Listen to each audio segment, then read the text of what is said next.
Hey everyone, John Gonzalez here from MLive.com and Michigan's Best. Welcome to Beer of the Week. I don't know why I did that. My hands were excited about Beer of the Week. I did it again. Welcome to the show. We really appreciate you joining us every single week. We've been doing this all summer long, it seems like, since the pandemic hit back in March. We started doing a Beer of the Week, and we've been having fun kind of visiting the different breweries around the state and learning about some of the beers they have to offer and some of their stories as well. This week, we're going to bring in some friends from, you ready? Here they come, from Griffin Claw in Birmingham. How you guys doing? Very good. Good. How you doing? They're excited. We have Kyle Van Denventer from the sales director. We have Dan Rogers, the head brewer, and Chris, the marketing director. Chris, why don't you wave hello so people know who you are? There he is. And then Kyle, wave so people know who you are. Oh, other hand. Oh, right. And the brewer is always the best for last. Dan, wave for everyone. Awesome. I love it. On command, you can wave, right? This is great. I love it. Well, thanks for joining the show. I don't know who wants to start out, whether Kyle or Chris, but can someone just give me a little background on Birmingham Brewing Company? I think I've only been there once. Shame on me, right? Yeah, so we started 7.5 years ago, a little over 7 years ago. And in those 7 years became something a little bit more than we thought when we initially started it. I mean, Dan was brewing for years before that. And in 2010 was making some amazing beers that got some national and world recognition. And boom, a couple years later, started a production facility, and here we are now to the levels that we're doing, 13, 14,000 barrels a year. We still haven't left the state yet. We're doing that currently as we speak in Ohio and Indiana. So we've taken foundational steps over the last 7 years to get to where we are. And we're actually sitting in Rochester Hills, our second facility, our new production facility behind us, and then our tap room that effectively was Griffin Claw changed over about 3-4 weeks ago. So we're taking baby steps to be a little bit bigger than we are and than we were. But it's 7 years of this in the making. So.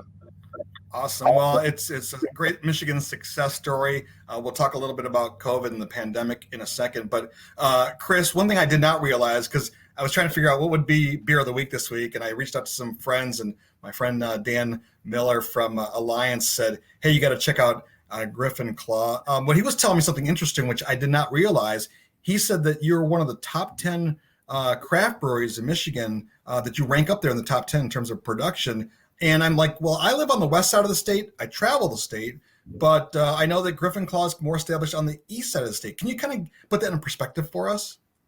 Yeah, I mean, most of our volume comes from just this local Southeast Michigan, Detroit, Metro Detroit area, Oakland County. But we are throughout the whole state, but about, what would you say, 60-70% here? Yeah, about 75 to 80% is between Ann Arbor, Detroit, and Metro Detroit. But we're the 7th largest brewery in the state of Michigan, production-wise. Yet most of it is over here. I mean, we've grown leaps and bounds in northern and western Michigan, but we're still predominantly over here. All right, so Dan Rogers, the head brewer, we're going to announce Beer of the Week here because it might catch a little people off guard. It is mid-August, and I know this is a taboo topic for some people, but we're going to announce Beer of the Week. You guys ready? Here we go. It is Screaming Pumpkin. Yeah, Screaming Pumpkin. Dan, I'm going to pour this thing right now. We'll talk about the controversy in a second. Hold on. First, I got to get the correct. Always a great sound. Dan, tell me what I'm pouring right now. You're pouring a beer I've been making almost 27 years now. First started making it in Las Vegas, Nevada. And then I moved back to Michigan, and the brewery I worked, when I first came back, we made it there. And then I moved to Birmingham, worked for Big Rock Chop House, and started making it there. So this will be the 4th brewery I've been making it at, and we're upping production every year with it. So it's just nice, really kind of a well-balanced amber ale with the pumpkin spices in it. So it's got cinnamon, nutmeg, clove, allspice, and a little ginger. Give it that kind of pumpkin pie character to it. And the maltiness kind of lends to that pumpkin pie character, crust, and things like that. So to me, when I sip it, it just reminds me of September, October. It's just that time of year. Fall's coming. Well, let's sip it together here. Yeah, it's good. Cheers to Screaming Pumpkin.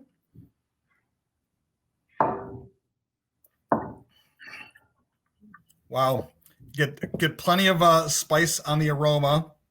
I don't know about the pumpkin as much. Maybe it's because it's subdued by the spices. I'm not sure. Yeah. Yep, it's very spice forward and malt forward also. Yeah. So you said September, October. It's mid-August. Chris, from a marketing end, what is going on with fall beer season? Why is it being celebrated so early in August? Well, every year it seems like it's earlier and earlier, and we always get, it's happening. We'll post about it, and you get half the people are super excited for pumpkin beers and don't care what time of year it is, and then the other half are like, it's still summer, and they get real mad. So we're just like, hey man, especially this year, let's just get through fall and get it over with. So, but yeah, it's every year it's earlier. Every year it's earlier. So people in the comments right now, I'm sure are saying this exact same thing. But there has to be pumpkin lovers out there. There has to be lovers of Screaming Pumpkin out there. So please give us a thumbs up if you're excited about this beer, about fall beers. Don't give us a thumbs down because we don't want any haters on here. But no, seriously, Dan, this beer is fantastic. It's been one of my fall go-tos for several years now. Because you're right, it brings up those images of, maybe going to the apple orchard, maybe going out with the family, coming back for evening, having a beer. It's got that spice to it, but it also reminds me that it's a beer. Mm-hmm. Yeah, and it's very little hop, so the hops really don't get in the way. We want, again, to be spice forward, and the trick is getting those spices balanced, because cinnamon and the ginger can be very overwhelming. So to get those other ones to come through and balance out, it's a trick. But we've got that recipe down now. Yeah, I'm sure you do if you've been brewing it for so long. Hey, real quick, tell me a little bit about the brewing process, because I know you're putting the roasted pumpkin in the mash. Is that right? No, actually, there's no pumpkin in this beer. None at all. It's just the image of it. Secret. That's the secret.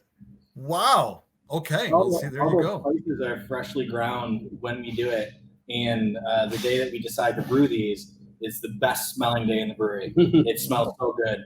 It might be 1,000 degrees outside, but it smells like fall. Right. Well, when are you putting those spices in the brew process? They go in the boil kettle, and also in fermenter, kind of like when you dry hop a beer, we dry spice the beer.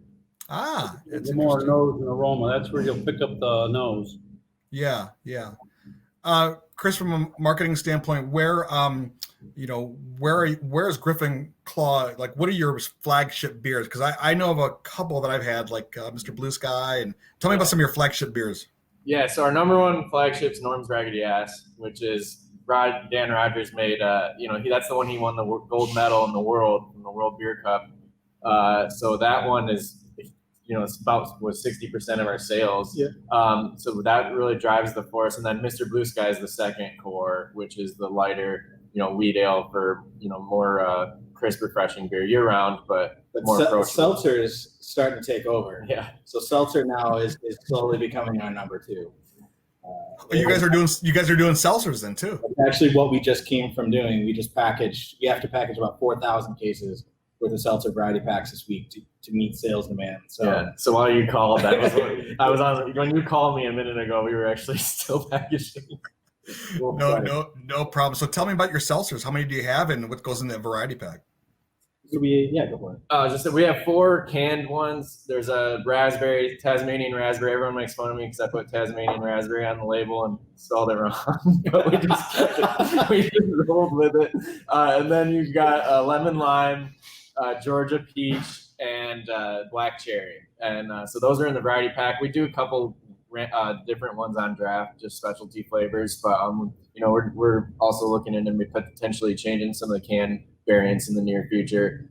But it's pretty labor intensive, so get all hands on deck to get them out to everybody. And you're distributing it throughout the state? Yeah. Yep. It's in every Kroger across the state of Michigan. Awesome. Dan, what about you as the head brewer? What do you think about this trend of seltzers? I mean, I thought it was going to go away, but it just seems to be sticking around. Yeah, some guys don't want to make them. Some breweries don't want to, but I feel keeps the doors open and the lights on, better go with it. And they're popular, so why not? I think it also saved these distributors during this COVID because they couldn't get a lot of their product, their light beers and things like that. So they had this seltzer to sell, and different companies making it and selling it to them. So they had more product to sell, which kind of helped them out. Hey, Chris or Kyle, either one. I have not, like I said, I think I might have been to the Birmingham location one time. So you said you have 2 locations now. If people go, what can they expect from each location? So in Birmingham, we have 24 taps. So we have 24 beers. Actually, 18 because we also have 6 hard ciders. We just launched a new cider company as well. It's not branded as Griffin Claw Hard Cider. It's actually called Blackgrass Hard Cider. But we have Ian Radagos Givens from formerly owner of Cellarman's we brought on, and he's making just killer ciders. We launched that. So you can get those here on tap, which you can't get anywhere else right now. And then packaged beer, of course, we have everything that we can, including the ciders. And then we've been doing specialty one-offs like every week. So right now we're in Rochester Hills, which it's kind of weird. Our main production breweries in Birmingham, the bigger equipment, and Dan, speaks more on that. But here we have the smaller system for the specialty beers. So it kind of did the reverse. Instead of expanding into a bigger brewer system, we went smaller so we could do more fun stuff. So about every week or so, we have a new can release and a new draft item going on tap. And then here in Rochester Hills, they actually have a lot more taps than us. They have, I think, 36 right now, 34 or 36 beers on tap, including all the specialties, ciders. So there's actually a little bit more variety on draft. And then they also do can sales here. And then, of course, we have food. All our food's super good, pub fare, and then liquor as well. So we do cocktails in-house that from our own distillery that we make the spirits, and then we have everything is available to go carry out.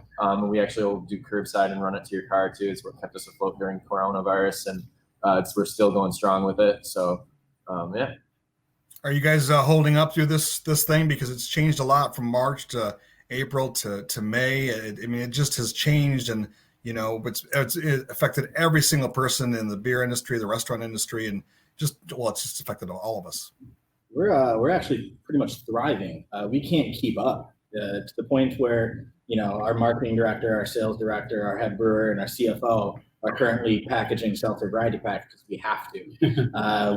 We're at a point right now where we are brewing, packaging, sending off, because we can't keep up.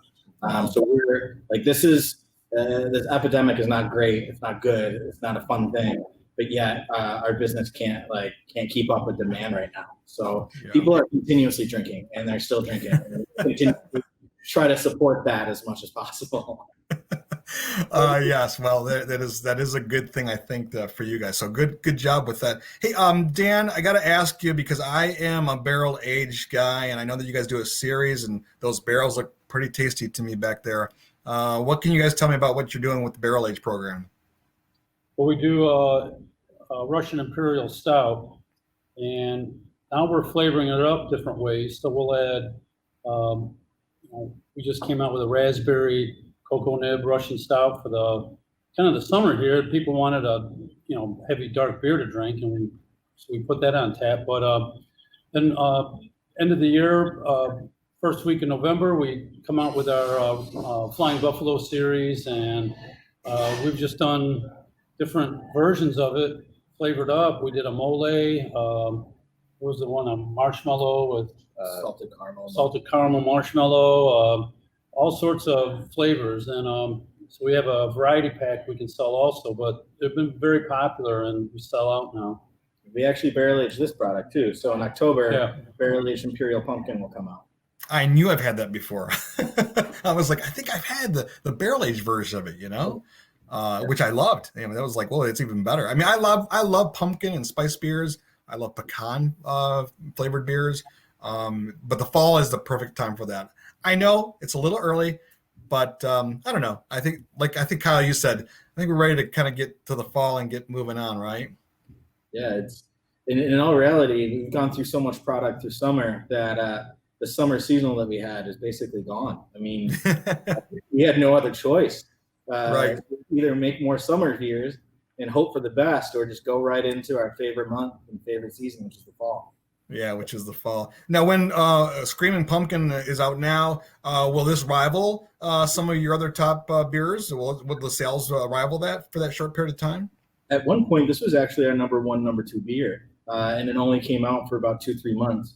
Wow. Granted, we came out with a lot of other beers and a lot of other focuses, but yeah, for the 2 months, 3 months that this is out, this is a force to be reckoned with in our portfolio. So it rivals a lot. A lot of people can't get enough, but it is a seasonal, so it does have its time and place. So we can't run this year round. It's not exactly a June sipper, if you will.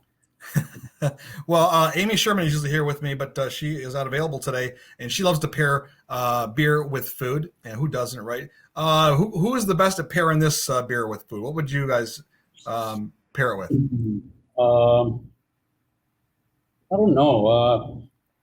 Well, it would definitely go well with Thanksgiving dinner, and it's a sipping beer too.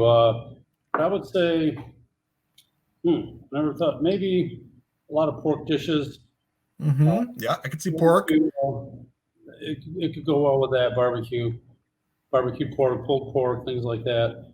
Yeah, I could see chili. Yeah, to sweeten up that chili a little bit, and you could even cook with it if you wanted to, right? 100%. Yeah. All right, guys.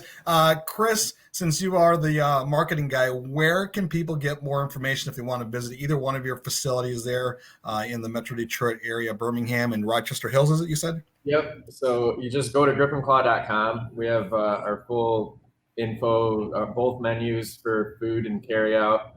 You can actually order online also if you just want to, if you're coming to get food and beer or and liquor as well. And cider, you can order through our website, or you can call us and place an order, and we'll run it right out to your car. But it's also got all the information on all the beers, what's on tap. It's updated instantly. griffinclaw.com, or actually also follow us on Instagram and Facebook, because every time we have a new product coming out, we always post about it at least a couple of days ahead of time, so you'll know what's coming.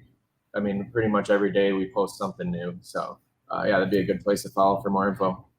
Well, I can't wait to see you guys get over there to the other side of the state and visit.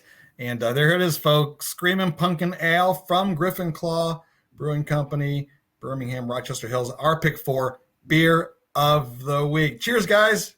Cheers. Thanks for joining the show. Thank you. Thank you.